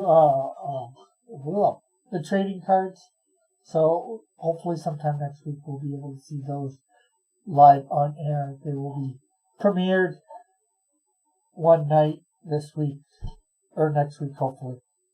So yeah, and check out all my links in my description if you get to. So I guess we'll see you all later. Bye for now. God bless. Have a great and wonderful night. See ya.